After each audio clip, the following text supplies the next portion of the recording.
नमस्कार, मैं हूं प्रवीण गौतम और आप देख रहे पब्लिक मीटर। दोस्तों, वीडियो में आपको दिखाएंगे कि पीएम मोदी ने असम रैली में माइक छोड़कर, भाषण बीच में छोड़कर क्या किया कि मीम मटेरियल में एक तरह से बाहर आ गई है, नया मटेरियल आ गया है मीम के बाजार में। हालांकि सावधान रहने की जरूरत है। आजकल पीएम मोदी का मजाक उड़ाने पर कई वीडियो ब्लॉक हो जाते हैं, लेकिन पीएम मोदी ने जो आज किया वो वाकई ऐतिहासिक है। पब्लिक हैरान रह जाती है कि क्या प्रधानमंत्री भी ऐसा बोल सकते हैं, क्या प्रधानमंत्री भी ऐसा कर सकते हैं, क्योंकि देश के इतिहास में किसी प्रधानमंत्री ने मंच पर ऐसा सीन क्रिएट नहीं किया होगा जो पीएम मोदी ने कर दिया। पीएम मोदी ने क्या किया आगे आपको दिखाएंगे। पहले बात करते हैं आज के दिन क्या अटैक हुआ भारत पर, महंगाई वाला क्या अटैक आया है देश के हिस्से, और इस सब के बीच असम रैली में पीएम मोदी ने कांग्रेस पर अटैक करते हुए क्या बोला। पहले आपको दिखाते हैं कि आज किस तरह का अटैक आया है भारत की जनता के हिस्से। महंगाई का डबल डोज, बुखार, लीवर, किडनी, शुगर, बीपी समेत 900 से अधिक दवाएं आज से महंगी। पहली खबर ये आपने देखी। दूसरी हेडलाइन भी आप देख सकते हैं और कुछ दवाओं के नाम, पैरासीटामोल से लेकर एनीमिया तक आज से 900 से ज्यादा जरूरी दवाइयां महंगी।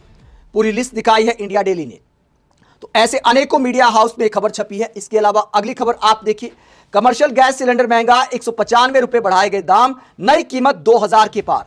तो एक के बाद एक चीजें महंगी होती जा रही हैं। ईरान अमेरिका लड़ाई का असर है।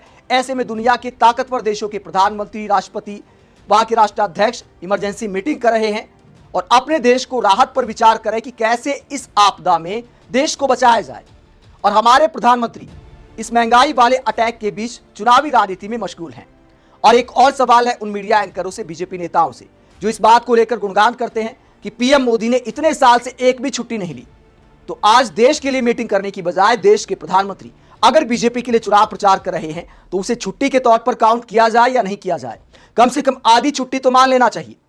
और आधी छुट्टी भी अगर आप काउंट करेंगे, हर दिन मान लीजिए पीएम मोदी प्रचार करते हैं, अब मीडिया एंकर बोल सकते हैं कि भैया वो तो 3-4 घंटे सोते हैं, तो रात को भी काम करते हैं, तो दिन में अगर प्रचार कर रहे हैं तो उसे आधी छुट्टी के तौर पर तो कम से कम मानना चाहिए। तो अगर पश्चिम बंगाल में चुनाव प्रचार करेंगे, केरल में प्रचार करेंगे, आज असम में प्रचार किया, तो अगर आप आधी छुट्टी भी काउंट करें एक दिन चुनाव प्रचार की, तो भी बहुत सारी छुट्टियां हो जाएंगी पूरे साल में। जाहिर सी बात है, अगर देश के प्रधानमंत्री देश के लिए काम करने के बजाय बीजेपी के लिए चुनाव प्रचार करते हैं तो वो प्रधानमंत्री का काम नहीं कहा जाएगा, वो प्रचार मंत्री का काम कहा जाएगा। और प्रचार मंत्री ने आज क्या किया असम में, पहला बयान आपको सुनाते हैं। किस मुद्दे पर असम में वोट मांगे, जरा सुनिए। कांग्रेस, लेकिन आपको सावधान भी रहना है। कांग्रेस अब खुलकर अवैध कब्जे के पक्ष में आ गई है। कांग्रेस खुलकर घुसपैठियों का बचाव कर रही है। इसलिए आपका एक वोट असम की सुरक्षा तय करेगा। घुसपैठ और घुसपैठियों के इरादे पस्त करेगा। तो असम से लेकर पश्चिम बंगाल तक पीएम मोदी और बीजेपी के तमाम नेता घुसपैठ के मुद्दे पर वोट मांग रहे हैं। बंगाल में क्या प्रचार किया जाता है, अमित शाह ने बयान दिया कि देखिए असम में तो हमने घुसपैठ रोक दी है, अगर बंगाल को सुरक्षित बनाना है तो हमें जिताइए। तो फिर असम में अगर घुसपैठ नहीं है तो फिर आखिरकार उसके नाम पर क्यों वोट मांगना है, फिर घुसपैठ को क्यों मुद्दा बना रहे हो। दूसरी बात, पीएम मोदी क्या कहते आए हैं घुसपैठ के मुद्दे पर।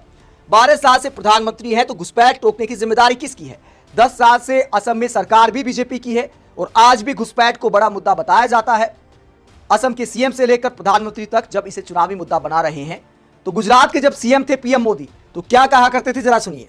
प्रधानमंत्री जी, आप मुझे बताइए, सीमाएं आपके हाथ में है, कोस्टल सिक्योरिटी आपके हाथ में है, बीएसएफ सेना सब आपके हाथ में है। विदेश से घुसपैठिए कैसे घुस जाते हैं, आतंकवादी विदेशों से यहाँ कैसे घुस जाते हैं। तो मोदी जी का ये पुराना बयान अपने आप में प्रधानमंत्री पीएम मोदी को जवाब है कि प्रधानमंत्री जी बताइए, सब कुछ तो आपके हाथ में है, फिर भी बंगाल से लेकर असम, झारखंड सब जगह घुसपैठ कैसे बड़ा मुद्दा बन जाता है। अगर इतने बड़े पैमाने पर घुसपैठ हो रही है तो देश सुरक्षित हाथों में कैसे है, यह अपने आप एक सवाल बन जाता है। तो क्या घुसपैठ के मुद्दे पर देश के प्रधानमंत्री को राजनीति करनी चाहिए, जबकि केंद्रीय सुरक्षा बल उनकी सरकार के अंडर में आते हैं।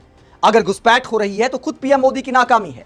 10 साल से असम में बीजेपी की सरकार है तो सिर्फ अपने रिपोर्ट कार्ड के दम पर वोट मांगना चाहिए, लेकिन घुसपैठ को मुद्दा बनाया जाता है। और जब आंकड़ों को लेकर सवाल पूछा जाता है, बंगाल में एक पत्रकार ने अमित शाह से सवाल पूछा था कि सर जो एसआईआर हुआ है उसमें कितने घुसपैठी सामने आए हैं, क्या संख्या है उनकी। तो अमित शाह ने कहा कि जल्द चुनाव आयोग इसका ऐलान करेगा। और जब मुख्य चुनाव आयुक्त से सवाल पूछा जाता है तो वो कहते कि इसकी जानकारी तो जिला लेवल पर मिलेगी, आप वहां जानकारी पूछ सकते हैं। तो जिला स्तर पर जो जानकारी है, क्या चुनाव आयोग उसको इकट्ठा करके पत्रकारों को बता नहीं सकता कि एसआईआर में इस राज्य में इतने घुसपैठिए पकड़े गए हैं, इतने दूसरे देशों के नागरिक पकड़े गए हैं, लेकिन आंकड़ा नहीं बताएंगे और राजनीति करनी है भरपूर। हर राज्य में घुसपैठ को मुद्दा बनाया जाता है। इसके अलावा और क्या सीन हुआ है कि मीम के बाजार में बाहर आ सकती है पीएम मोदी ने आज असम की रैली में जो किया। अगला सीन आप देखिए, पीएम मोदी क्या करते माइक छोड़कर और भाषण छोड़कर, क्या करते जरा सुनिए। ये हुजूम, ये उत्साह एक ही बात स्पष्ट कर रहा है, एक ही उद्घोष कर रहा है, आको ए बार, आको ए बार, आको ए बार, आको ए बार बीजेपी सरकार, आको ए बार एनडीए सरकार। साथियों, ये दिल्ली में बैठे हुए लोगों के दिमाग में बैठ नहीं सकता है। मेरी नजर जहां पहुंचे, मैं लोग ही लोग देख रहा हूं जी। और ये जिले की रैली है। पिछले 20 साल में, मैं दावे से कहता हूं, पिछले 20 साल में कांग्रेस ने पूरे हिंदुस्तान के लोगों को इकट्ठा करके भी इतनी बड़ी रैली नहीं कर पाए होंगे। मैं कांग्रेस वालों को चैलेंज करता हूं, ये जो जनसलाब है, एक बार वो ताकत हो तो पूरे हिंदुस्तान को इकट्ठा करके दिखा दे। इतना बड़ा मैं सोच नहीं सकता हूं कि एक जिले से इतनी बड़ी तादाद में लोग हमें आशीर्वाद देने आए। ये बहुत बड़ी बात है। मैं इस बार एनडीए के जितने कैंडिडेट हैं, इनको जरा आगे आने के लिए कह रहा हूं, सारे उम्मीदवार आगे आ जाए। जो इस बार चुनाव लड़ रहे हैं, सबके सब एनडीए के, देखिए 3 उम्मीदवार और इतनी बड़ी जनसभा। मैं 1 मिनट इन तीनों से फोटो निकलवा करके आता हूं।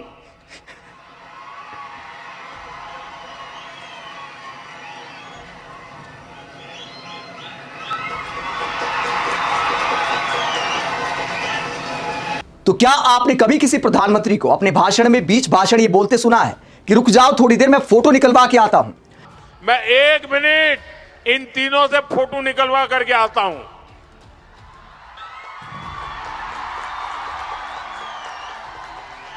तो ये पीएम मोदी को थोड़ा अलग करता है। कैमरे का उनका प्रेम वाकई अलग लेवल का है। इसीलिए विपक्षी नेता कई बार फोटो जीवी कहकर भी ट्रोल करते हैं, कैमरा जीवी कहकर भी ट्रोल करते हैं। ट्रोलिंग का जमाना है और ट्रोलिंग करने वालों की पीएम मोदी परवाह नहीं करते। इस बात को भी हम बोल नहीं सकते। हाल फिलहाल जो एक्शन हुए हैं, ऐसे में प्रधानमंत्री को अगर बुरा लगता है तो ऐसा मीम मटेरियल उन्हें उपलब्ध नहीं कराना चाहिए, फिर ऐसा फोटो के लिए खुलकर प्रेम जाहिर नहीं करना चाहिए। जाहिर सी बात है, आजकल क्रिएटिविटी का जमाना है। पीएम मोदी खुद कहते हैं कि भारत में बहुत सारे कंटेंट क्रिएटर हैं, एक बाजार हमने खड़ा कर दिया है, तो बाजार में आपकी तारीफ के गुण भी गाए जाएंगे और इसके अलावा राहुल गांधी का मजाक भी उड़ाया जाएगा, आपका मजाक भी उड़ाया जाएगा। बुरा नहीं मानना चाहिए। आजकल एक के बाद एक वीडियो जिस तरह ब्लॉक किए जा रहे हैं, वो इस बात को दिखाता है कि पीएम मोदी कहते कुछ है और करते कुछ है।